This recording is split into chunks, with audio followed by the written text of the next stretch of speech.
Čau, skaistākā no pīlāģogām! Čau, Evelīna! Dzirdēju, ka tuvojas tā diena, kad Grezenas uzvārdam Ardīvas teiksi, lai Grezenu pirkstā liktu un Tomsonas godā mūžam pretī ietu. Jā! Tā rūkti saldi izklausās, vai ne? Bet nešaubies, tas būs skaisti!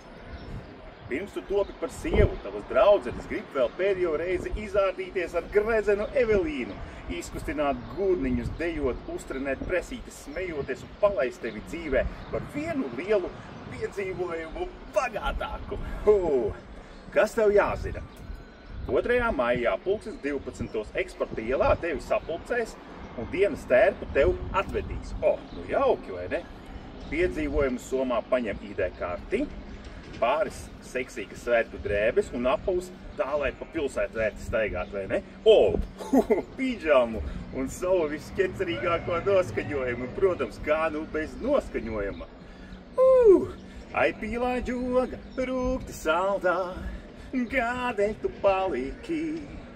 Viena pati ziemas salā pamestā, aizmirstā.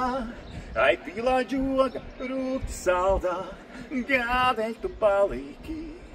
Viena pati ziemas salā aizmirstā.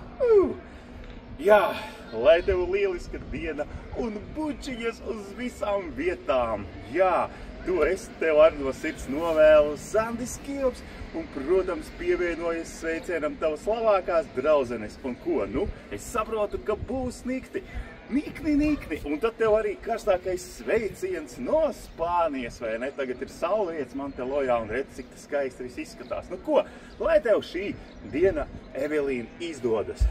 Čau!